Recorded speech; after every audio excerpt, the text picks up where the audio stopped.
السلام علیکم ورحمۃ اللہ وبرکاتہ۔ الحمد للہ نحمده ونستعینه ونستغفره ونؤمن به ونتوکل علیہ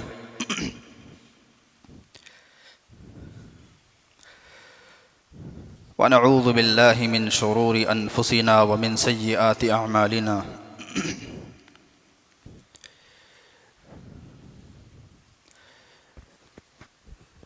من يهده الله فلا مضل له ومن يضلله فلا هادي له ونشهد أن لا إله إلا الله وحده لا شريك له ونشهد أن سيدنا وسندنا ومولانا محمدا عبده ورسوله وصلى الله تبارك وتعالى عليه وسلم تسليما كثيرا كثيرا أما بعد فأعوذ بالله من الشيطان الرجيم بسم الله الرحمن الرحيم ولا تقولوا لمن يقتل في سبيل الله أموات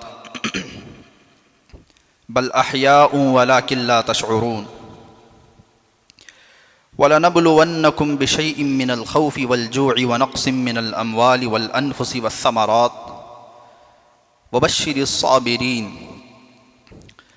الَّذِينَ إِذَا أَصَابَتْهُم مُّصِيبَةٌ قَالُوا إِنَّا لِلَّهِ وَإِنَّا إِلَيْهِ رَاجِعُونَ أُولَئِكَ عَلَيْهِمْ صَلَوَاتٌ مِّن رَّبِّهِمْ وَرَحْمَةٌ وَأُولَئِكَ هُمُ الْمُهْتَدُونَ۔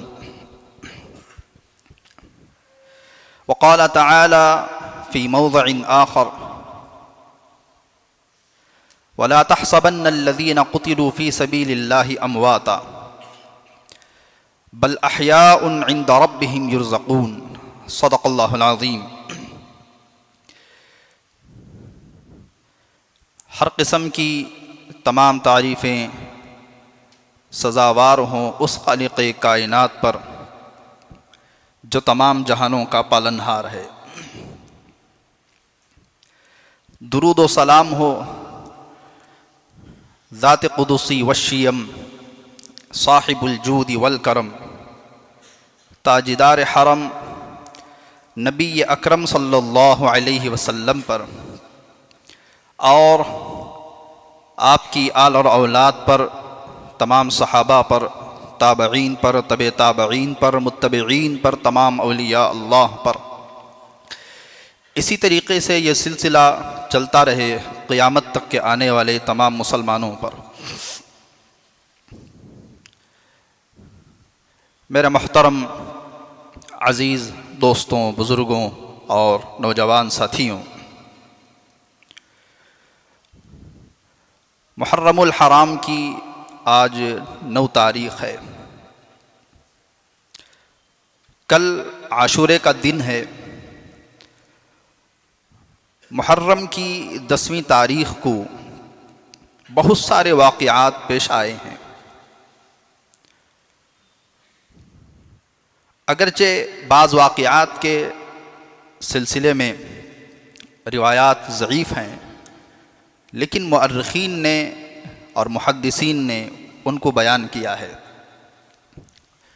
جیسے اللہ تعالیٰ نے حضرت موسیٰ علیہ السلام کو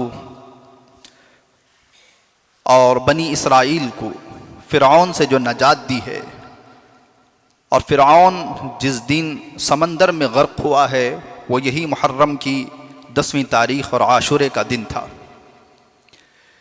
اسی طریقے سے نوح علیہ السلام کی کشتی 6 ماہ پانی پر تیرنے کے بعد جو زمین پر اتری ہے، تو وہ بھی جو ہے محرم کی 10ویں تاریخ تھی۔ مختلف واقعات جو ہے اس دن میں پیش آئے ہیں، اور انہی میں ایک عظیم سانحہ، ایک واقعہ شہادت حسین رضی اللہ عنہ کا بھی ہے کہ محرم ہی کی 10ویں تاریخ تھی جس دن روئے زمین پر آل رسول صلی اللہ علیہ وسلم کو جو انسان ظلم کے خلاف آواز اٹھائی تھی، تو آپ کو اور آپ کے اہل خانہ کو بڑی بے دردی کے ساتھ شہید کر دیا گیا تھا۔ حالانکہ ہمارے نزدیک شہادت بھی بہت بڑی چیز ہے، نعمت ہے۔ تو ایک ایسا واقعہ ہے، گزشتہ سال بھی تقریباً 5 یا 6 جمعے پر کربلا کا پس منظر، کربلا کا واقعہ پیش کیوں آیا، یہ تقریر آپ کے سامنے کی گئی تھی۔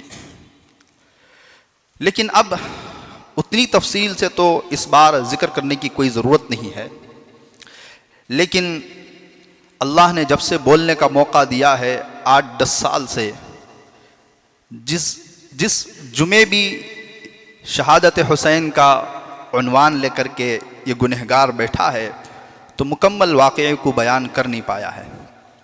جذبات اتنے ابھرتے ہیں اور دل اتنا، یوں سمجھیے کہ صبح میں جب کتابیں ہی کھولی جاتی ہیں تبھی سے ایک اندر سے طبیعت جو ہے مختلف ہو جاتی ہے، بدل جاتی ہے۔ ظاہر بات ہے ہر مسلمان کو درد ہوتا ہے، کیونکہ حضور پاک صلی اللہ علیہ وسلم سے اور آپ کی آل اور اولاد سے ہر مسلمان کو اپنی اولاد سے بھی زیادہ محبت ہوتی ہے۔ تقریباً میرا بڑا بیٹا 2-2.5 سال کا تھا کہ میں عشاء کی نماز پڑھانے کے لیے گیا تھا، تو وہ گھر میں آل آؤٹ پی گیا تھا، جو آل آؤٹ ہوتا ہے۔ تو پھر میں گھر آیا تو اس کی گردن ڈھلک رہی تھی۔ آپ یقین مانیے 2-2.5 سال کا بچہ مجھ سے اٹھایا نہیں جا رہا تھا تاکہ اس کو ہاسپٹل لے کر کے جائیں۔ پھر ہاسپٹل لے کر کے گئے، پھر تھوڑی دیر کے بعد ہمارے دوست جو ڈاکٹر تھے ان کا فون آیا، انہوں نے کہا ڈرنے کی بات نہیں ہے، اس میں ایک ہلکا سا نشہ ہوتا ہے، وہ صبح تک اتر جائے گا، ایسا کوئی پوائزن تو نہیں ہے۔ اس کے باوجود بھی میں اور میری اہلیہ پوری رات سو نہیں پائے تھے۔ تھوڑی دیر کے بعد جو ہے بچے کی ناک کے پاس انگلی لے جا کر کے دیکھتے تھے کہ کیا ہو رہا ہے۔ تو جب اپنی اولاد کے ساتھ انسان کو اتنی محبت ہوتی ہے، ظاہر بات ہے نواسہ رسول صلی اللہ علیہ وسلم اور آل رسول سے اور نبی کریم صلی اللہ علیہ وسلم سے ہر مسلمان کو اپنی اولاد، اپنی زندگی اور اپنی ہر چیز سے زیادہ محبت ہوتی ہے۔ تو وہ واقعہ جو ہے کیسے تفصیل سے بیان کیا جا سکتا ہے؟ یہ تفصیل سے واقعہ بیان کیے جانے والا نہیں ہے۔ لیکن ایک بات ضرور یاد رکھیں، بعض مرتبہ اس واقعے کو بیان کرنے میں بعض حضرات بعض صحابہ کی بھی گستاخی کر بیٹھتے ہیں، حالانکہ یہ مطالعے کی اور علم کی کمی کی بنیاد پر ہے۔ الصحابۃ کلہم عدول، اللہ کے نبی نے فرمایا تمام صحابہ جو ہے وہ انصاف پسند ہیں، وہ حق پر تھے۔ اصحابی کالنجوم بأیہم اقتدیتم اہتدیتم، قرآن میں جن صحابہ کے بارے میں اولئک ھم المہتدون، اولئک ھم الفائزون، اولئک ھم الراشدون اور اولئک ھم المفلحون رضی اللہ عنہم ورضوا عنہ، اتنی آیات، اتنی احادیث بیان ہونے کے باوجود بھی ان صحابہ کے بارے میں انگلی اٹھانا یہ جو ہے ہماری آخرت کو تباہ کرنا ہے۔ ہاں ہو سکتا ہے ان سے کوئی اجتہادی غلطی ہوئی ہو، لیکن ان کی نیت پر سوال نہیں اٹھا سکتے، اس وجہ سے کہ بسا اوقات صحابہ پر اگر خدا نخواستہ انگلی اٹھائیں گے یہ بات آ جائے گی نبی کریم صلی اللہ علیہ وسلم کی تربیت پر۔ ظاہر بات ہے صحابہ کس کی تربیت یافتہ ہیں؟ ڈائریکٹ استاد پہ بات آتی ہے۔ مجھے یاد ہے وہ دن جس وقت میں مدرسے میں میری تقرری کا مسئلہ تھا، مجھے مدرسے میں بحیثیت استاد بلایا گیا تھا، تو اس وقت میں مدرسے کے پرنسپل صاحب نے مجھ سے کہا کہ ہمارے یہاں مدرسے میں داخلے کی ایک شرط یہ ہے کہ آپ جو ہے 15-20 دن یا 1 مہینہ فلاں جو مدرسے میں استاد ہیں ان کے پاس آپ قاعدہ پڑھیں گے، قاعدہ پڑھیں گے۔ میں نے کہا یہ کیسے ممکن ہے؟ میں ایک عالم ہوں، حافظ ہوں، مفتی ہوں، اب جا کر کے وہ بھی میرے سے جو 3-4 سال کی بڑی عمر کے ہیں، میں ان کے پاس جا کر کے قاعدہ پڑھوں؟ پھر اس کے بعد انہوں نے کہا کہ ٹھیک ہے، فلاں جگہ پر جو فلاں مولانا ہیں آپ ان کے پاس جا کر کے 20 دن یا 1 مہینہ قاعدہ پڑھ کر کے آئیں گے۔ میں نے کہا یا تو آپ مجھے مدرسے میں رکھیے یا تو نہ رکھیے، میں اگر آج کسی استاد کے پاس نورانی قاعدہ پڑھنے جاؤں، قرآن مشق کرنے جاؤں، تو گویا کہ میرے استاد نے مجھے صحیح نہیں سکھایا ہے، اور میں میرے استاد کی بے عزتی کبھی برداشت نہیں کروں گا۔ آپ قرآن سن کے دیکھیے، آپ دوسری چیزیں دیکھ کر جو طے کرنا چاہیے طے کریے، یہ کیا مسئلہ ہے میں اپنے استاد کی بے عزتی کیوں کروں؟ کیا میرے استاد نے مجھے صحیح نہیں پڑھایا؟ یہ بات اتنی تیزی سے آگ کی طرح پھیل گئی کہ میرے اساتذہ تک بھی بات چلے گئی۔ تو بہرحال میرے ایک استاد نے مجھے بلایا اور دیگر اساتذہ بھی وہاں پر بیٹھے ہوئے تھے۔ بظاہر ہمارے استاد کے چہرے پہ غصہ تھا، چہرہ لال تھا۔ انہوں نے کہا سلطان تم نے ایسی بات کہی کہ فلاں سے میں قاعدہ نہیں پڑھ سکتا ہوں۔ تو پھر میں تھوڑی دیر رکا، پھر میں نے حضرت سے کہا حضرت آپ نے ہمیں ہدایہ اور بخاری پڑھائی ہے، اگر کل کا دن میں ہدایہ اور بخاری کہیں پڑھانے پر جاؤں اور وہاں کے مدرسے میں مجھے کہیں کہ آپ ہدایہ اور بخاری دوبارہ کسی کے پاس پڑھے، تو کیا اس کا مطلب آپ نے مجھے صحیح نہیں پڑھایا ہے؟ آپ یقین مانیے بس 2 منٹ گزرے تھے، حضرت کا چہرہ جو غصے سے بھرا ہوا تھا وہ مسکراہٹ میں بدل گیا، آس پاس کے سب مسکرانے لگ گئے۔ میں نے کہا یہ کیا بات ہوئی؟ پہلے اگر کوئی غلطی ہو تب جا کر کے مشق کریں گے نا، پھر میرے استاد نے کیا مجھے کیا پڑھایا ہے؟ تو اتنی شدت سے میں ڈٹا رہا الحمدللہ۔ وہ مدرسہ کا حالانکہ اصول تھا کہ جو کوئی بھی استاد آئے گا وہ فلاں کے پاس جا کر کے 1 مہینہ قاعدہ پڑھے گا، لیکن میں ڈٹا رہا الحمدللہ، وہ پھر وہ اصول سے نکل گیا، میں نے پھر کسی کے پاس جا کر کے قاعدہ نہیں پڑھا۔ پھر میرے استاد نے کیا مجھے خاک پڑھایا ہے؟ تو پھر اساتذہ کی مطلب یہ ہے کہ شاگرد پر انگلی اٹھانا یا استاد پر انگلی اٹھانا ہوتا ہے۔ تو صحابہ رضوان اللہ علیہم اجمعین پر خدا نہ خواستہ ان کی نیت پر حملہ کرنا، علماء نے لکھا ہے، بلکہ علامہ ابن تیمیہ رحمۃ اللہ علیہ نے لکھا ہے، گویا کہ اس بات کی طرف نہ چاہتے ہوئے بات اڑ جاتی ہے کہ نبی کریم صلی اللہ علیہ وسلم نے صحابہ کی صحیح طریقے سے تربیت نہیں کی تھی۔ ایسی بات نہیں ہے، ہاں ہوئی ہے، صحابہ سے بھول ہوئی ہے، غلطی ہوئی ہے، لیکن ان کی نیت پہ شک نہیں کیا جا سکتا ہے کہ انہوں نے جان بوجھ کر ایسے کچھ کیا ہو یا ان کی نیت ہی غلط تھی۔ الغرض عزیز دوستوں بزرگوں، دیکھیے اسلام کو جو سب سے زیادہ جو نقصان پہنچا ہے وہ ایک شخص سے پہنچا ہے۔ جس طریقے سے کرسچنالٹی کو، کرسچن جو مذہب ہے، کرسچن کو ایک شخص سے نقصان پہنچا تھا، سنٹ پال سے، جو تاریخ پڑھتے ہیں وہ جانتے ہیں، اسی طریقے سے اسلام کو ایک شخص سے سب سے زیادہ نقصان ہوا ہے، وہ ایک یہودی تھا۔ اس نے پوری چکی پیسی کہ جس کے نتیجے میں نوبت جو ہے کربلا تک آ کر کے جو ہے پہنچ گئی تھی۔ حضرت عمر رضی اللہ عنہ کے زمانے میں ہرمزان ایک یہودی پکڑا گیا، وہ کمانڈر تھا، وہ پکڑا گیا۔ حضرت عمر رضی اللہ عنہ نے جب اس کے مقدمہ، جب اس کے جو کچھ بھی اس نے غلط چیزیں کی تھی وہ دیکھا تو اس کو قتل کا حکم دے دیا کہ اس کو قتل کر دیا جائے۔ جیسے ہی اس کو قتل کرنے کی باری آئی تو ہرمزان نے بڑی چالاکی سے حضرت عمر سے کہا کہ مجھے تھوڑا پانی چاہیے۔ حضرت عمر رضی اللہ عنہ نے کہا بھی اس کو پانی دے دو۔ جب وہ پانی ہاتھ میں لیا تو ہرمزان نے حضرت عمر سے فرمایا پہلے آپ مجھے اس بات کی ضمانت دیں کہ جب تک میں پانی نہیں پیوں گا، جب تک میں یہ پانی نہیں پیوں گا تم مجھے قتل نہیں کرو گے۔ حضرت عمر نے فرمایا ٹھیک ہے، جب تک تو پانی نہیں پیتا تجھ کو کیا نہیں کرتے، قتل نہیں کرتے۔ وہ پانی فوراً نیچے گرا دیا زمین پہ۔ اب ظاہر بات ہے اس نے کہا تھا جب تک میں یہ پانی نہیں پیوں گا تم مجھے قتل نہیں کرو گے، اس نے فوراً پانی کیا کر دیا، زمین پہ گرا دیا۔ اب زمین پانی چوس لی، اب وہ پانی نہیں پیا تو اس کو قتل بھی نہیں کیا جا سکتا، تو ایسے اس نے لا کر کے کھڑا کر دیا۔ تو حضرت عمر رضی اللہ عنہ نے چونکہ وعدہ کر دیا تھا کہ اگر تو اس نے کہا تھا کہ جب تک میں یہ پانی نہیں پیوں گا مجھے قتل نہ کیا جائے، اب وہ پانی پینے کی نوبت تھی، اس نے پانی نیچے گرا دیا جو پیالہ تھا۔ تو حضرت عمر رضی اللہ عنہ نے اس کو جانے دیا، اپنی زبان پر قائم رہے۔ اب اس نے جا کر کے ابو لولو فیروز کو جو ہے اور اپنا ایک یعنی کھڑا کیا. ابو لولو فیروز نے حضرت عمر رضی اللہ عنہ کو محراب کے اندر فجر کی نماز میں شہید کر دیا تھا. پھر اس کے بعد عبداللہ ابن سبا اٹھا.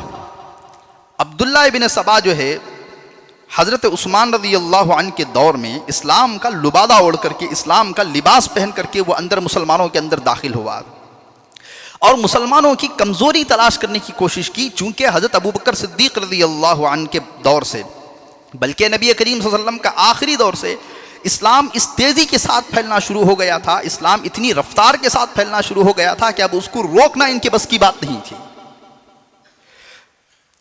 حضرت عمر رضی اللہ عنہ کے دور میں بھی بہت تیزی سے اسلام پھیلا، بلکہ حضرت عمر رضی اللہ عنہ کو شہید ہی انہوں نے اس وجہ سے کیا کہ حضرت عمر خدا نخواستہ اگر شہید ہو جائیں گے تو پھر اسلام جس تیزی کے ساتھ پھیل رہا ہے وہ تیزی سکڑ جائے گی. لیکن ان کو کیا پتا تھا کہ حضرت عمر رضی اللہ عنہ اگرچہ شہید ہوئے لیکن حضرت عمر کے شہید ہونے سے جو ہے اسلام پر کوئی فرق اتنا نہیں پڑا. برابر انہوں نے حضرت عثمان رضی اللہ عنہ آئے، انہوں نے خلافت کی باغ ڈور سنبھالی اور پورے منظم طریقے سے، جیسے مثال کے طور پر آج کے دور میں کوئی لیڈر ہے تو اس کے لیے سمجھنا کہ یہ لیڈر اگر مرا تو پارٹی گئی، مثال دے رہا ہوں سمجھانے کے لیے. لیکن اس پارٹی میں ایسے لوگ بھی موجود تھے کہ اس لیڈر کے فوراً گرنے کے بعد جو ہے فوراً پارٹی کو سنبھالا بڑی مضبوطی کے ساتھ. سیم ایسے ہی ہوا کہ ان لوگوں کا گمان یہ تھا کہ حضرت عمر رضی اللہ عنہ اگر شہید ہو جائیں، چکی تو انہی کے ارد گرد پھر رہی ہے، اب چکی کو جو کھوٹا رہتا ہے، بندی رہتی ہے، وہ کھوٹا ہی نکل جائے تو چکی پھرنا بند ہو جائے گی. لیکن حضرت عمر رضی اللہ عنہ کو شہید کرنے کے باوجود بھی جب انہوں نے دیکھا کہ حضرت عثمان رضی اللہ عنہ آگے آئے اور بڑی مضبوطی کے ساتھ جو ہے انہوں نے اسلام کی باغ ڈور کو سنبھالا اور 10 سال حضرت عثمان رضی اللہ عنہ کے بغیر کسی شور و شرابے کے اسلام تیزی کے ساتھ پھیلتا رہا، تیزی کے ساتھ پھیلتا رہا. تو اب انہوں نے سوچا کہ اسلام کو باہر سے ختم نہیں کیا جا سکتا ہے، اندر سے ہی ختم کرنا چاہیے، اب ان کی رفتار کو کم کرنا چاہیے. تو عبداللہ ابن سبا جو ہے مسلمانوں کے اندر آیا تو اس نے اسلام لا کر کے مسلمانوں کے درمیان میں بیٹھتا تھا، باتیں چھیڑتا تھا. تو مسلمانوں کی ایک کمزوری کو نکالا کہ ان کے درمیان پرانی ایک چپقلش ہے 2 خاندانوں کو لے کر کے. حضرت علی رضی اللہ عنہ بنو ہاشم میں سے تھے. تو اس نے فرمایا کہ دیکھو خلافت کے اصل حقدار تو علی ہیں، بقیہ حضرت ابو بکر، حضرت عمر، حضرت عثمان علیہ باللہ من ذالک، یہ سب غاصب ہیں. اس نے چھوٹی چھوٹی جماعتیں بنائیں. جماعتیں بنا کر کے کیا کیا، ایک شہر میں دوسرے شہر کے گورنر کے خلاف باتیں بھڑکائی. جیسے مثال کے طور پر کچھ لوگ آ گئے میسور میں اور آ کر کے کہا کہ بنگلور کا گورنر ظلم کر رہا ہے، فلاں کر رہا ہے، یہ کر رہا ہے. اب پھر یہاں کے کچھ لوگ وہاں چلے گئے، سب اسی کے تھے. پھر وہاں جا کر کے کہا کہ میسور میں نظام صحیح نہیں ہے. تو اس نے کوفہ کے لوگ بصرہ میں، بصرہ کے لوگ کوفہ میں، وہاں کے لوگ شام میں، وہاں کے لوگ مدینے میں. ظاہر بات ہے اگر یہاں کے گورنر کے خلاف یہاں اگر بات پھیلائی جاتی تو لوگ کہتے ہیں جھوٹ مت بول با، کہ جھوٹے پتہ بول رہا اس تو کیا ہمیں دیکھ رہی نہیں کہنو کون کو. لیکن اس شہر میں اس شہر کی باتیں ہوتی تھی. ظاہر بات ہے اس دور میں کوئی میڈیا نہیں، کوئی ذرائع نہیں کہ لوگ سمجھتے تھے کہ صحیح باتیں ہو رہی ہیں. باتیں اتنی تیزی کے ساتھ پھیلائی گئی. تو بالآخر نوبت یہاں تک آئی کہ حضرت عثمان رضی اللہ عنہ کو ان لوگوں نے شہید کر دیا. اور جیسے ہی حضرت عثمان رضی اللہ عنہ کو شہید کیا اور انہوں نے حضرت علی رضی اللہ عنہ کے پاس آئے، بلکہ بڑی چالاکی کے ساتھ انہوں نے پینترا یہ بدلا کہ ہم نے حضرت عثمان کو شہید کر دیا ہے. ظاہر بات ہے جو سینٹرل کے جو ملٹری ہے، جو لوگ ہیں، وہ آئیں گے اور ہمیں قتل کر دیں گے. اس وجہ سے حضرت عثمان کو شہید کرنے کے بعد فوراً انہوں نے کہا کہ ہم حضرت علی سے محبت کرنے والے ہیں. حالانکہ یہ حضرت علی سے محبت کرنے والے نہیں تھے. حضرت علی رضی اللہ عنہ سے کہا کہ آپ خلیفہ بنیں گے. حضرت علی، حالانکہ اس وقت میں حضرت طلحہ نے بھی انکار کر دیا تھا خلیفہ بننے سے، حضرت زبیر نے بھی انکار کر دیا تھا خلیفہ بننے سے. اب کوئی چارہ نہیں تھا، کیا کرتے حضرت علی رضی اللہ عنہ؟ کیا مسلمانوں کو اسی طریقے سے چھوڑ دیتے؟ تو حضرت علی رضی اللہ عنہ نے فرمایا، تو سوچا کہ کام تو بہت غلط ہوا ہے، لیکن اس وقت میں سمجھداری کا تقاضا یہ ہے کہ فوراً جو اسلامی حکومت ہے، اسلامی جو خلافت ہے، حکومت نہیں خلافت ہے، اس کو ہاتھ میں لینا چاہیے. تو حضرت علی رضی اللہ عنہ خلیفہ بن گئے. جیسے ہی حضرت علی رضی اللہ عنہ خلیفہ بنے، حضرت عثمان اور حضرت امیر معاویہ یہ دونوں رشتہ دار تھے. امیر معاویہ رضی اللہ عنہ نے وہاں سیریا سے حضرت علی کو خط لکھا کہ حضرت عثمان کو جن لوگوں نے شہید کیا ان کو ہمارے حوالے کیا جائے. اب دیکھیے حضرت علی نے فرمایا رضی اللہ عنہ، اگرچہ کہ میں خلیفہ بن گیا ہوں لیکن ابھی میری حکومت مستحکم مضبوط نہیں ہوئی ہے. آپ جانتے ہیں کوئی ایک حکومت اترتی ہے اور بیٹھتی ہے تو بیٹھتے ہی اس کے پاس میں اتنی طاقت نہیں ہوتی ہے، ابھی بدلی ہے. تو حضرت علی نے فرمایا یقیناً میں تمہارے حوالے کروں گا لیکن ابھی میری حکومت مستحکم نہیں ہے، اور تم جو ہے ابھی تک مجھ سے بیعت بھی نہیں ہوئے ہو، میرے بازو بھی مضبوط نہیں کیے ہو. ادھر حضرت امیر معاویہ رضی اللہ عنہ نے فرمایا نہیں، آپ پہلے حضرت عثمان کو جن لوگوں نے شہید کیا آپ ان کو حوالے کریں، بعد میں بیعت ہوگی. تو اسی بات پر جو ہے یہ اختلاف چلا، اور اسی میں حضرت علی رضی اللہ عنہ کو بھی ان لوگوں نے بعد میں حضرت علی رضی اللہ عنہ نے مدینہ چھوڑ کر کے کوفہ کو اپنا یعنی سنٹر بنا دیا، کیپٹل بنا لیا. لیکن وہاں بھی ان لوگوں نے بڑی بے وفائی کی اور حضرت علی رضی اللہ عنہ کے خلاف ہو گئے، حتیٰ کہ حضرت علی رضی اللہ عنہ کو بھی جو ہے ان لوگوں نے شہید کر دیا. حضرت علی رضی اللہ عنہ کو جب ان لوگوں نے شہید کیا، اس کے بعد حضرت حسن رضی اللہ عنہ نے نبی کریم صلی اللہ علیہ وسلم کی جو پیشن گوئی تھی کہ میرا یہ نواسہ دو مسلمانوں کی درمیان جو دوری ہوگی اسے قریب لائے گا اور ایک بہت بڑی صلح کرے گا، تو حضرت حسن رضی اللہ عنہ کے پاس چند لوگ آئے. انہوں نے کہا کہ امیر معاویہ رضی اللہ عنہ کے خلاف ہمیں جانا چاہیے. حضرت حسن رضی اللہ عنہ نکلے، ادھر سے امیر معاویہ، پھر دونوں آئے. میں یہ شارٹ کٹ میں پوری باتیں بتا رہا ہوں، تفصیل سے اگر بتائیں گے تو پھر جو ہے 4-5 ہفتے لگ جائیں گے. تو اس وقت میں حضرت حسن کھڑے ہو کر کے ایک تقریر کی اور کہا کہ لوگوں، اگر تم مجھ کو خلیفہ کا حقدار سمجھتے ہو کہ میں خلیفہ ہونا چاہیے تو میں نے خلافت امیر معاویہ کو گفٹ کر دی. اگر خلافت میری نہیں ہے تو جو چیز میری نہیں ہے وہ مجھے چاہیے بھی نہیں. اگر تم سمجھتے ہو کہ خلافت میری ہے تو میں نے خلافت کیا کر دی، امیر معاویہ کو گفٹ کر دی. اگر میری نہیں ہے تو جو چیز میری نہیں ہے اس سے زیادہ پریشان ہونے کی ضرورت کیا ہے. تو حضرت حسن اور حضرت امیر معاویہ رضی اللہ عنہ کے درمیان میں صلح ہو گئی. حضرت حسن نے حضرت امیر معاویہ کے ہاتھ پر جو ہے بیعت کر لی، لیکن وہاں حضرت حسین نے بیعت نہیں کی رضی اللہ عنہ. اب یہ سلسلہ چلتا رہا حتیٰ کہ حضرت امیر معاویہ رضی اللہ عنہ کا بھی 20 سال کا جو دور رہا ہے، یہاں سے ملوکیت شروع ہو گئی، یہاں سے خلافت نہیں رہی ہے. حضرت امیر معاویہ کے دور کو خلافت علماء نے نہیں تسلیم کیا ہے، بادشاہت آ گئی. حضرت امیر معاویہ نے بھی 20 سال تک پوری کامیابی کے ساتھ اور پورے کنٹرول کے ساتھ.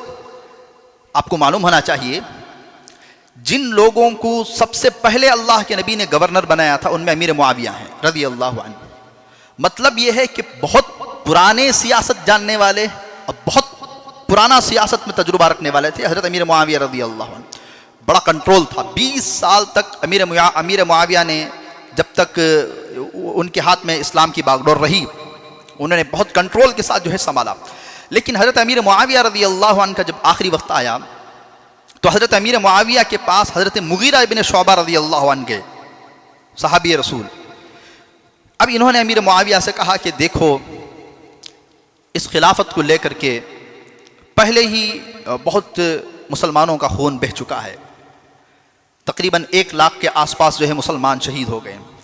اب اگر تم دنیا سے چلے جاؤ گے پھر مسئلہ یہی کھڑا ہو جائے گا، اس لیے تم جو ہے اپنی زندگی میں ولی عہد کا اعلان کرو. حضرت امیر معاویہ نے فرمایا نہیں میں ایسا نہیں کر سکتا. لیکن حضرت امیر معاویہ رضی اللہ عنہ کے دلائل اور ان کے پوائنٹ کی جو باتیں تھیں وہ اتنی مضبوط تھیں، اور کہا کہ دیکھو جتنے کبار صحابہ تھے، بڑے بڑے صحابہ تھے، سب اللہ کو پیارے ہو گئے. اب یا تو صغار صحابہ ہیں، صغار صحابہ کا مطلب اللہ کے نبی کے زمانے میں جو بچے تھے وہ صحابہ ہیں، یا تو نو مسلم ہیں. اب کوئی بڑے صحابی رہے ہی نہیں. اب تم اگر دنیا سے جاؤ گے تو پھر ایک بہت بڑا وبال جو ہے کھڑا ہو جائے گا اسلام کی اس میں. تو آپ اپنے زمانے میں ولی عہد کا اعلان کریں اب جس خاندان میں قوت ہوگی، جس خاندان کے اندر پاور ہوگا، وہ سنبھالے گا. اب یہاں تک بات آ گئی. اب دیکھیے ویسے بھی حضرت مغیرہ بن شعبہ نے فرمایا دیکھو باپ کے بعد بیٹے کو ذمہ داری سونپنا یہ کوئی بری بات تو نہیں ہے. حضرت عمر رضی اللہ عنہ کے سامنے میں بھی صحابہ نے یہ فرمایا تھا کہ آپ عبداللہ ابن عمر آپ اپنے بیٹے کو جو ہے اپنے بعد خلیفہ بنا دیں. حضرت عمر رضی اللہ عنہ نے اس وقت میں فرمایا کیا وہ میرا وہ بیٹا جسے طلاق تک صحیح دینا نہیں آتا میں اسے خلیفہ بنا دوں؟ حضرت عمر رضی اللہ عنہ کے بیٹے سے ایک بھول ہوئی تھی کہ طلاق دینے کا جو بہتر طریقہ ہے عورت کو، انہوں نے وہ بہتر طریقہ نہیں اپنایا تھا. حضرت عمر نے فرمایا جس شخص کو اپنی بیوی کو طلاق دینے کا طریقہ نہیں معلوم ہے میں اس کو خلیفہ کیسے بنا سکتا ہوں. لیکن یہ بات نہیں فرمائی کہ میرا بیٹا کیسا خلیفہ ہو سکتا ہے، یہ بات تو نہیں فرمائی. اسی طریقے سے حضرت علی رضی اللہ عنہ کے پاس بھی جب صحابہ نے کہا کہ آپ کے بعد کیا حسن کو رضی اللہ عنہ کو ہم خلیفہ بنا دیں، تو حضرت علی نے فرمایا نہ میں اس بات کا حکم دیتا ہوں نہ میں اس بات کا انکار کرتا ہوں، وہ تم جانو. تو معلوم کیا ہوا، باپ کے بعد اگر بیٹے کے اندر طاقت ہے، صلاحیت ہے، تو پھر وہ باپ کا عہدہ بیٹے کو ہی کو جانا چاہیے. بیٹے کے اندر صلاحیت نہیں ہے تو وہ الگ بات ہے. بیٹے کے اندر کیپیسٹی نہیں ہے، ایسا نہیں ہے کہ باپ جو ہے چلا گیا، بیٹے کے اندر صلاحیت ہی نہیں ہے، لے کو چلنے کا مادہ ہی نہیں ہے، پھر اس کو جو ہے صرف باپ کی بنیاد پر بڑا بنا دیا گیا، یہ غلط ہے. لیکن باپ کے بیٹے میں وہ صلاحیت موجود ہو تو پھر ترجیح تو اسی کو دیں گے نا، کیونکہ اس کے باپ دادا نے قربانی دی ہے. یہ دلائل جو ہے امیر مغیرہ بن شعبہ رضی اللہ عنہ نے حضرت امیر معاویہ رضی اللہ عنہ کے سامنے تو اب حضرت امیر معاویہ رضی اللہ عنہ نے ولی عہد کا اعلان کروایا اور لوگوں سے، ولی عہد کہتے ہیں بادشاہ کے بعد، اب جیسے ولی عہد ہے سعودی میں بھی، ولی عہد کا اعلان کروا دیا. سب لوگوں نے ولی عہد پر جو ہے بیعت کی، 5 صحابہ کو چھوڑ کر کے. حضرت حسین رضی اللہ عنہ، حضرت ابوبکر صدیق رضی اللہ عنہ کے بیٹے حضرت عبد الرحمن، اور حضرت عبداللہ ابن عباس حضرت عباس کے بیٹے، پھر حضرت عمر رضی اللہ عنہ کے بیٹے حضرت عبداللہ ابن عمر، اور اسی طریقے سے حضرت عبداللہ ابن زبیر حضرت زبیر رضی اللہ عنہ کے بیٹے. یہ 5 صحابہ تھے جنہوں نے بیعت نہیں کی. اب جب بات پہنچی امیر معاویہ رضی اللہ عنہ کے پاس کہ انہوں نے ولی عہد پر بیعت نہیں کی، تو انہوں نے فرمایا، حضرت امیر معاویہ تھوڑا رحم دل تھے، انہوں نے فرمایا ٹھیک ہے لیکن میری خلافت پر تو بیعت ہے نا، میرے بیٹے پر نہیں ہے، لیکن میری خلافت پر تو اب تک بیعت ہے نا، چھوڑو رہنے دو، اگر 5 لوگ نہیں ہوتے ہیں تو ان کو چھڑا نہ جائے. اسی میں ایک مرتبہ امیر معاویہ رضی اللہ عنہ نے یزید کو بلا کر کے وصیت کی، کہا دیکھو میرے بعد 5 لوگ تمہارے خلاف کھڑے ہو جائیں گے.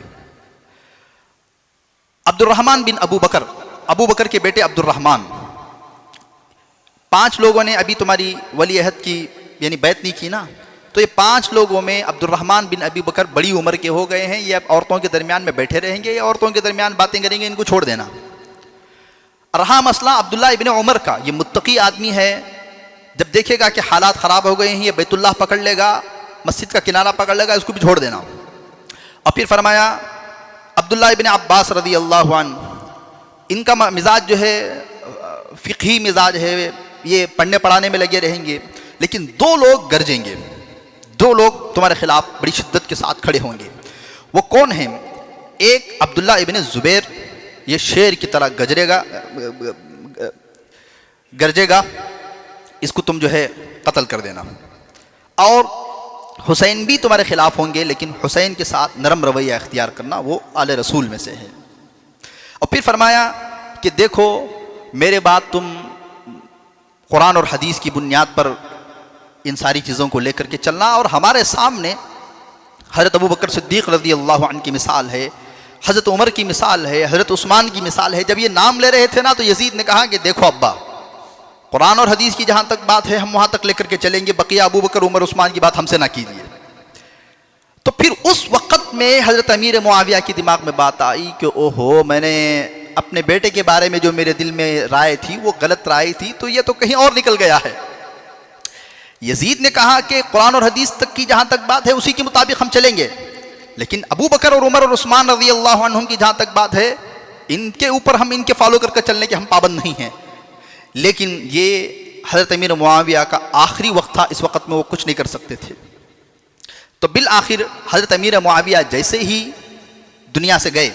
اب دیکھیے حضرت عبد الرحمن بن ابو بکر، حضرت ابو بکر کے جو فرزند تھے پہلے ہی بڑی عمر کے تھے تو انتقال ہو گئے، 4 صحابہ بچ گئے، 4 میں 2 ہو گئے، عبداللہ ابن عباس اور عبداللہ ابن عمر، یہ چاروں نے بیعت نہیں کی تھی نا، ان چاروں میں سے اب 2 ٹیم ہو گئی۔ ان دونوں نے کیا کہا، عبداللہ ابن عباس نے اور عبداللہ ابن عمر نے، دیکھو کام تو غلط ہوا ہے، یزید جو بادشاہ بن گیا امیر معاویہ کے بعد باپ کے بعد، حالانکہ اسلام کا یہ طریقہ نہیں ہے، یہ غلط ہے، لیکن اتنا بھی غلط نہیں ہے کہ اب اس کے خلاف بغاوت کر کے جو ہے مسلمانوں کو پھر جنگ کے میدان میں لایا جائے، ہونا نہیں چاہیے تھا، اب ہو گیا ہے تو ہم ان کے ہاتھ پر بیعت کر لیتے ہیں۔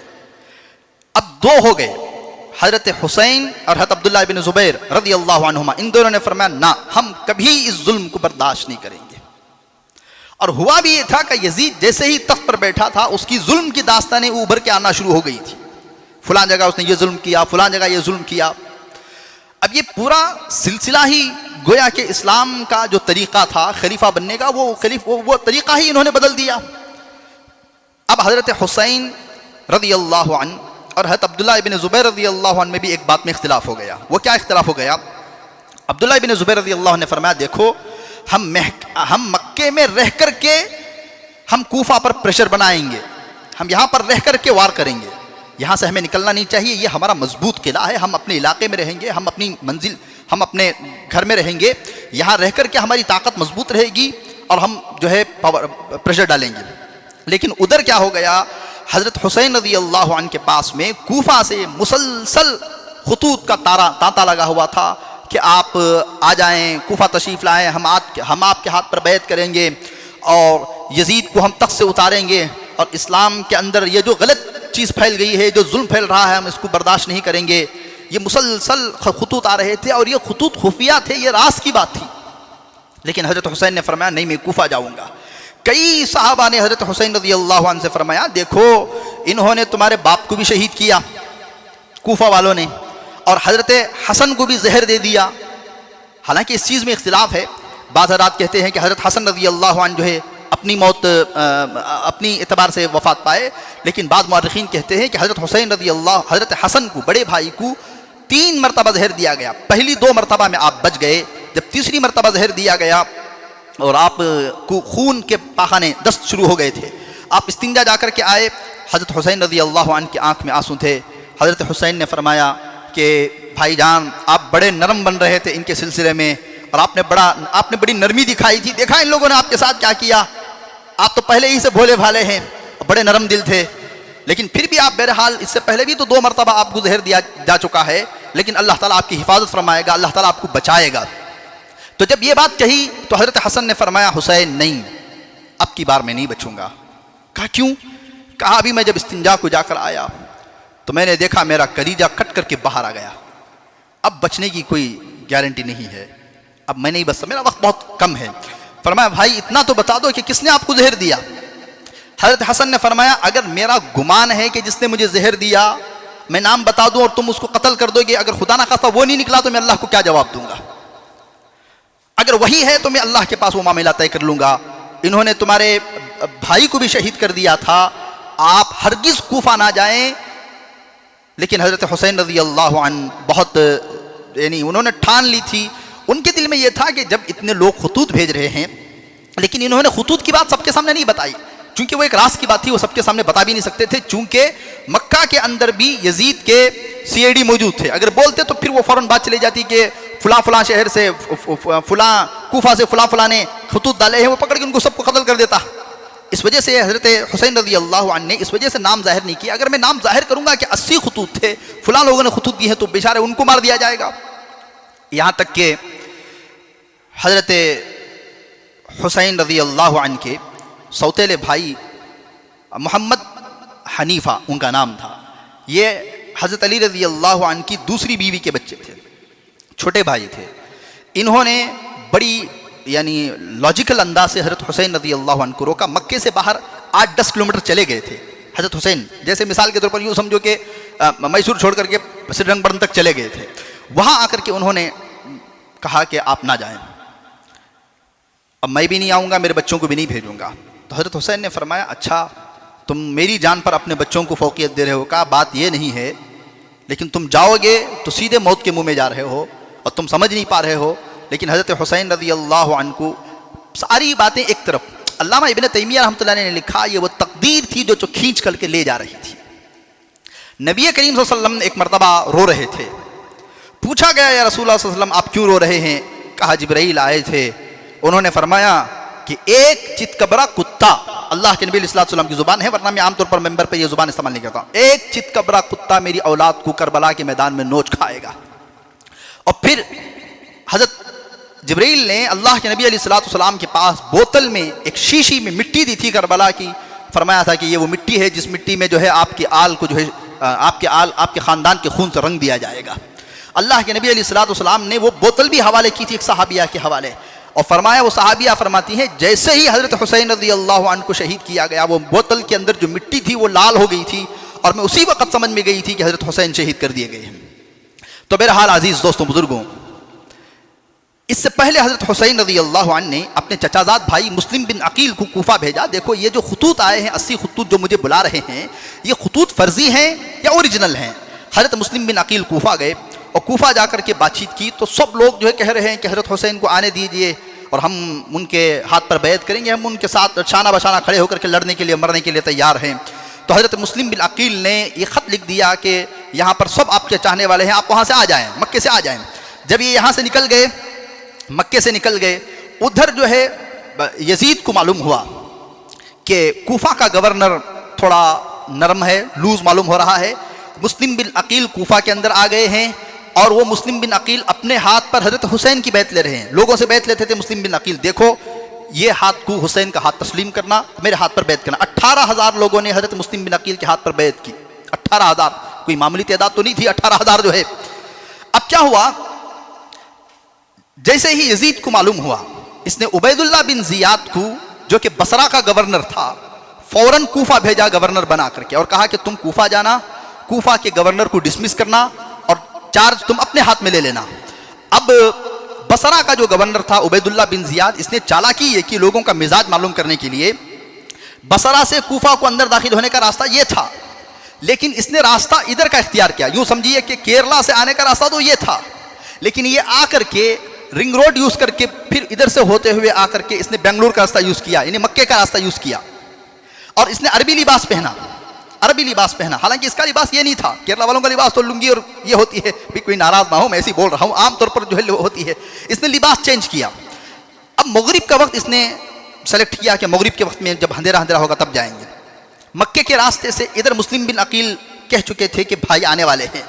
تو جیسے ہی عبید اللہ بن زیاد اندر آیا، لوگ دیکھے نہیں تھے عبید اللہ بن زیاد کو، نہیں انہوں نے سمجھ گیا لوگ کہ حضرت حسین آئے ہیں، تو انہوں نے فرمایا اہلاً و سہلاً مرحبا، اور اس کے نعرے لگائے، ویلکم کیا. تو پھر عبید اللہ بن زیاد نے کہا اچھا تم اس کے انتظار میں ہو. اس نے سیدھے جا کر کے گورنر ہاؤس پر جب رکا تب پتا چلا ان لوگوں کو کہ یہ عبید اللہ بن زیاد ہے، حضرت حسین نہیں ہے رضی اللہ عنہ. اب یہ اندر چلا گیا. اس نے جا کر کے پہلی چالاکی کیا کی کہ پورے کوفہ کے گورنر جو سرداران تھے ان کو حویلی کے اندر بلا لیا. اچھا مسلم بن عقیل رضی اللہ عنہ کو گرفتاری کا وارنٹ جاری کر دیا. حضرت مسلم بن عقیل رضی اللہ عنہ نے 18,000 لوگوں کو ایک کوڈ ورڈ دیا تھا کہ خدا نہ خواستہ حالات اگر خراب ہو جائیں گے تو میں کوڈ یوز کروں گا، آپ فوراً تم جمع ہو جانا. حضرت مسلم بن عقیل رضی اللہ عنہ کو جیسے ہی جو ہے گرفتار کیا گیا تو حضرت مسلم بن عقیل نے وہ کوڈ استعمال کر دیا. تو 18,000 لوگ جو ہے گورنر کے ہاؤس کے آس خلاف پورے کھڑے ہو گئے. اب عبید اللہ بن زیاد نے کیا کیا، 18,000 لوگ تو گورنر ہاؤس کے باہر ہیں لیکن ان کے پورے سرداران اس کی حویلی کے اندر موجود ہیں، پورے خاندان کے بڑے. اس نے اوپر لے گئے. عبید اللہ بن زیاد نے تمام جو سرداران تھے ان کو اوپر لے کر گیا، ایک دو کی گردن ماری، نیچے ڈالا اور کہا تمہارے پورے خاندان کے بڑے سرداران میرے پاس ہیں. اور سرداروں سے کہا کہ تم بیان دو کہ ہم حسین کے ساتھ نہیں ہیں اور ہم جو ہے یزید کے ساتھ میں ہیں. انہوں نے مجبوری میں اوپر بیان دیا، تلوار رکھی ہوئی تھی. تو دیکھتے ہی دیکھتے 18,000 لوگوں میں سے 30-35 لوگ باقی رہ گئے، سب لوگ اپنی اپنی چلا پر چلے گئے. ادھر سے حضرت حسین رضی اللہ عنہ جیسے ہی قریب آئے تو معلوم ہوا ایک اور خط حضرت مسلم بن عقیل نے فوراً بھیجا کہ بھائی میں شہید ہونے جا رہا ہوں، ان لوگوں نے ہمارے ساتھ بے وفائی کر دی ہے. لیکن یہ خط اس وقت میں پہنچا جب آپ بالکل قریب پہنچ گئے تھے. تو حضرت حسین نے جیسے ہی پڑھا تو لوٹنے کا ارادہ کیا اور اپنے خاندان والوں سے کہا کہ دیکھو حالات بہت خراب ہیں، ہم واپس چلے جاتے ہیں. لیکن حضرت مسلم بن عقیل رضی اللہ عنہ کے جو بچے تھے انہوں نے کہا چچا جان تم نے ہمارے باپ کو تو مروا دیا اور تم خود جنگ سے پیچھے بھاگ رہے ہو، ہمیں ہمارے باپ کا بدلہ چاہیے. یہ ایسی بات انہوں نے کی کہ حضرت حسین رضی اللہ عنہ کا دل پگھل گیا. انہوں نے کہا اب جو ہوگا وہ ہوگا، ہم آگے جائیں گے. اب پھر آگے گئے، پھر گورنر انہوں نے گھیر لیا. حضرت حسین رضی اللہ عنہ نے فرمایا دیکھو 3 چیزیں ہیں، یا تو مجھے مکہ واپس جانے دیا جائے میں چلا جاؤں گا، یا تو مجھے بارڈر پر بھیج دیا جائے میں اسلام کے خلاف جو دشمن ہیں ان کے ساتھ لڑتے لڑتے شہید ہو جاؤں گا، یا تو مجھے یزید کے پاس بھیجا جائے میں اس کے پاس جاؤں گا ٹیبل ٹاک کروں گا، وہ بات کی بات بعد میں دیکھی جائے گی، میں خود بات اس سے کروں گا. لیکن انہوں نے فرمایا کہ تمہیں آگے جانے نہیں دیا جائے گا اور نہ ہی تمہیں مکہ کہیں جانے تمہیں نہیں دیا جائے گا. تو چنانچہ عزیز دوستوں بزرگوں، یہ وہ تاریخ کی ایک خطرناک لمحہ، خطرناک گھڑی تھی کہ اب بالکل کل جنگ ہونے والی تھی. تو حضرت حسین رضی اللہ عنہ نے تمام لوگوں کو جمع، 72 تھے، 32 گھوڑ سوار تھے، 40 پیدل تھے، جمع کر کے کہا کہ دیکھو ان لوگوں کو میں چاہیے، میں شہید ہو جاؤں گا، تم سب واپس چلے جانا. تم کیوں؟ انہوں نے فرمایا نہیں، جب تک ہماری ایک جان بھی باقی رہے گی ہم تمہارے اوپر آنچ بھی آنے نہیں دیں گے. ایسے کیسے ہو سکتا ہے کہ ہم آپ کو چھوڑ کر کے میدان میں تنے تنہا چلے جائیں؟ پھر اس کے بعد جو ہے آل رسول کی جو بیٹیاں تھیں انہوں نے دیگر عورتوں سے کہا کہ تم چلے جانا. پھر انہوں نے فرمایا کہ اللہ کے نبی کے گھرانے کی بیٹیاں قیدی بنا لی جائیں اور جنگ میں رہیں، ہم موجود نہ ہوں، یہ کیسے ہو سکتا ہے؟ پہلے ہماری جانیں جائیں گی بعد میں آپ کی جانیں جائیں گی. سبوں نے انکار کر دیا. تو اگلے دن جو ہے حضرت حسین رضی اللہ عنہ نے فرمایا ظلم کے ہاتھ پر تو کبھی بیعت نہیں ہو سکتی ہے، ظلم کبھی برداشت نہیں ہو سکتا ہے. عزیز دوستوں بزرگوں، اسلام اسی کا تو نام ہے. اسلام نے سر کٹا دیا ہے، کبھی ظلم کے آگے سر نہیں جھکایا ہے. یہی پیغام تھا وہ. حالانکہ لوگ کہتے ہیں وہ ہوتا ہے نا کہ اسلام زندہ ہوتا ہے کربلا کے بعد. اسلام مرا نہیں تھا، کربلا کے موقع پر اسلام مرا نہیں تھا، یہ شعر غلط ہے. اسلام زندہ ہوتا ہے کربلا کے بعد. اسلام تو اس وقت میں زندہ تھا. اسلام جو نیچے جانے لگا تھا اس کو اٹھا کر کے انہوں نے پکڑا تھا کہ ہم نیچے جانے نہیں دیں گے. اس کی حفاظت کے خاطر انہوں نے جان دی تھی. اسلام کی بنیاد تو مضبوط اللہ کے نبی کے آخری دور میں پڑ گئی تھی. حضرت ابوبکر کے، حضرت عمر، حضرت عثمان، حضرت علی رضوان اللہ علیہم اجمعین کے دور میں تو اسلام بہت تیزی کے اوپر سے تھا. انہوں نے اسلام کو نیچے گرنے سے بچایا تھا. تو بہرحال پانی ان کا بند کیا گیا، بڑا ظلم ان پر جو ہے کیا گیا. اب یہاں پر رک کر کے میں ایک بات کہتا ہوں. یہاں پر چند خطیب حضرات جو ہے حضرت حسین رضی اللہ عنہ کی 20-25 منٹ کی تقریر بیان کرتے ہیں کہ حضرت حسین کھڑے ہوئے اور لوگوں کے سامنے بیان کی کہ لوگوں کیا میں نواز رسول نہیں ہوں؟ کیا میں اس وقت روئے زمین پر سب سے بہتر نہیں ہوں؟ گویا کہ ایسی تقریر کرتے ہیں کہ حضرت حسین رضی اللہ عنہ نے ان کے سامنے زندگی کی بھیک مانگی تھی. ایسی بات نہیں ہے، وہ تو شیر دل تھے. وہ تو نکلے ہی تھے سر پہ کفن باندھ کر کے. معلوم تھا کہ کبھی بھی سچویشن خراب ہو سکتی ہے اور جان دینا پڑ سکتا ہے. ظاہر بات ہے اتنا ذہین آدمی، اتنے بڑے خاندان کا آدمی، کیا اس کو معلوم نہیں تھا کہ کیا پڑ سکتا ہے؟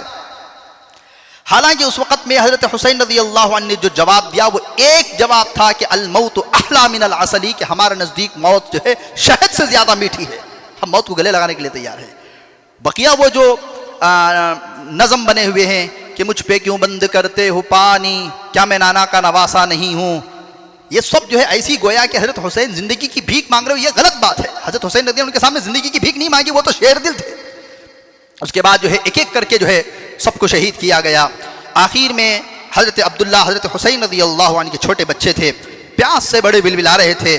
حضرت حسین رضی اللہ عنہ نے بچے کو گود میں لیا. 2-2.5 سال کے بچے تھے. ان لوگوں سے کہا کمبختو تمہاری دشمنی میرے ساتھ ہے، بچے کے ساتھ کیا ہے، بچے کو پانی پلا دو. تو ایک کمبخت نے اور بڑا مذاق اڑاتے ہوئے ایک تیر اٹھا کر کے پھینکا کہ تمہارے بچے کو پانی چاہیے. اللہ کی مرضی یہ تھی، وہ تیر چاہے تو خطا بھی کر سکتا تھا نا. حضرت اسماعیل رضی اللہ عنہ کی گردن پر جب چھری حضرت ابراہیم نے رکھی تو اللہ نے ہٹا دی. اور اللہ کے نبی کے والد حضرت عبداللہ پر جب قربان کرنے کی بات آئی تو اللہ نے بچا لی. لیکن عجیب اللہ کی حکمت تھی کہ حضرت حسین رضی اللہ عنہ کو جب شہید کرنے کا مسئلہ وہ شہید ہو گئے. تو وہ تیر جو ہے سیدھے آ کر کے بچے کے حلق میں لگا. اتنا چھوٹا بچہ تھا، وہ آہ بینا نکالی، گردن نیچے ڈھلک گئی، خون پورا گرم حضرت حسین رضی اللہ عنہ کے ہاتھوں میں آ گیا. حضرت حسین رضی اللہ عنہ نے خون ہاتھ میں اٹھا کر کے آسمانوں کی طرف بلند کیا اور کہا کہ اے اللہ اگر تو اس سے راضی ہے تو میں بھی راضی. ہم نے تیری خاطر. چھوٹا سا بچہ تھا. اس کے بعد حضرت حسین رضی اللہ عنہ کے اس کندھے پر وار کیا گیا. کندھا یعنی ہٹ سے نکلا, گوشت میں لٹکنے لگ گیا. پھر اس کے بعد یہاں پر تیر ماری اور آپ نیچے گر گئے. اس کے بعد اس نے کہا کہ جاؤ ان کا سر کاٹو. کسی کی ہمت نہیں ہو رہی تھی, لیکن ایک کم بخت آگے بڑھا اور اس نے حضرت حسین رضی اللہ عنہ کے سر کو جو ہے تن سے جدا کیا. اس کے بعد 72 سر نیزوں پر بلند کر دیے گئے اور اس کو جو ہے سیریا پہنچایا گیا. 72 سر. اور آپ کی بیٹیوں کو جو ہے قید اس وقت میں کر لیا گیا. پھر یہ بھی غلط بات ہے کہ عورتوں نے نوچا نوحہ کیا. عورتیں بھی بڑی شیر دل تھی, کسی نے بڑا صبر کے ساتھ مظاہرہ کیا. کوئی ایک خاتون بھی اللہ کے نبی کے گھرانے کی آپے سے باہر ہو گئی ہو اور اپنا صبر کھویا ہو, یہ بات نہیں ملتی ہے. بڑے صبر کے ساتھ گئے. اس کے بعد جو ہے ایک تھے حضرت زین العابدین علی بن حسین, وہ بیمار تھے. تو پھر یزید کے سامنے حضرت حسین رضی اللہ عنہ کا سر مبارک رکھا گیا, تو اس نے چھڑی اٹھا کر کے آپ کے ہونٹوں پہ مارا. ایک صحابی بیٹھے ہوئے تھے, انہوں نے فرمایا کم بخت, ان ہونٹوں کو میں نے اللہ کے نبی علیہ الصلوۃ والسلام کو بوسہ دیتے ہوئے دیکھا ہے, یہاں سے چھڑی ہٹا لینا. پھر اس نے کہا کہ زین العابدین کو بھی جو ہے شہید کر دیا جائے. پھر حضرت زینب لپٹ گئی, کہا کم بخت اتنوں کو تو نے شہید کر دیا, کیا بی بی تیری آس نہیں مٹھی؟ بیمار کو تو شہید کر دے گا, وہ بیمار تھے اس وقت میں. اس نے بہرحال چھوڑ دیا. پھر وہ پورا قافلہ مدینہ لوٹا. مدینہ لوٹنے کے بعد روزے پر کھڑے ہو کر اللہ کے نبی کی بیٹیوں نے جو اشعار پڑھ کر کے اللہ کے نبی کے روزے پر جو داستان سنائی ہے, وہ داستان جو ہے نہ بیان کی جا سکتی ہے, نہ اس کے اندر اتنی طاقت ہے اللہ کے نبی علیہ السلام کے دربار پر. تو بہرحال عزیز دوستوں بزرگوں, حضرت زین العابدین جو ہے پوری زندگی رات بھر روتے تھے. لوگ کہتے تھے کہ اللہ نے آپ کو آج کل اتنا سب کچھ نواز دیا, ابھی بھی آپ کیوں رو رہے ہیں؟ تو حضرت زین العابدین کہتے کم بخت, حضرت یعقوب کے سامنے تو ایک بچہ گم ہوا تھا, حضرت یوسف, جو کہ بعد میں مل گئے تھے. رو رو کر کے 40 سال تک آنکھیں چلی گئی تھی. میرے سامنے تو میرا پورا خاندان شہید ہو گیا. ہر رات روتے تھے. حتیٰ کہ ایک وقت ایسا بھی آیا, رات کے وقت میں حضرت زین العابدین کے پاس جو ہے ایک مسافر, بلکہ بھاگتے بھاگتے لوگ اسے بھگا رہے تھے مارنے کے لیے, آیا اور دروازہ کھٹکھٹا اور کہا پانی مانگا. تو اس وقت میں حضرت زین العابدین نے جب کھولا تو یہ اسی شخص کا بیٹا تھا جس نے حضرت حسین رضی اللہ عنہ اپنے بچے کے لیے پانی مانگا تھا تو تیر چلایا تھا. دیکھتے ہی آنکھ میں آنسو آ گئے. کہا ہماری شان کے خلاف ہے کہ ہمارے در پر کوئی آ کر کے پانی مانگے اور ہم آل رسول ہے پانی نہ دیں. کمبخت, تیرے باپ نے ہمارے گھرانے کے ساتھ یہ سلوک کیا تھا, لیکن تو چلا جا, میری نظروں کے سامنے سے اٹھا کر کے پانی دے دیا. تو میرا حال یہ وہ داستان تھی عزیز دوستوں بزرگوں. پوری بات کا خلاصہ تو یہی ہے کہ اسلام نے یہ سکھایا ہے کہ نہ ظلم کبھی اسلام کرتا ہے, نہ ظلم اسلام کبھی برداشت کر سکتا ہے. اور بھی بہت ساری باتیں تھیں, لیکن اس وقت میں جو ہے پوری باتیں بیان نہیں کی جا سکتی. اللہ تعالی ہم تمام کو جو ہے عاشقان رسول بنائے, بلکہ ان لوگوں نے جس کی خاطر اپنی جانوں کو قربان کیا, انہوں نے تو جانیں قربان کر دی نا. ہم لوگ اپنے جذبات قربان کر سکتے ہیں. جھوٹ چھوڑیں, غیبت چھوڑیں, ایک دوسرے سے حسد کرنا, ایک دوسرے سے جلنا اور ایک دوسرے کے خلاف باتیں کرنا اور ایک دوسرے کی ٹانگیں کھچیٹنا, ان ساری چیزوں کو تو ہم قربان کر سکتے ہیں, زندگی اللہ کے لیے گزار سکتے ہیں. زندگی باقی تو بات باقی. وآخر دعوانا ان الحمدللہ رب العالمین. جن حضرات کے سنت لگی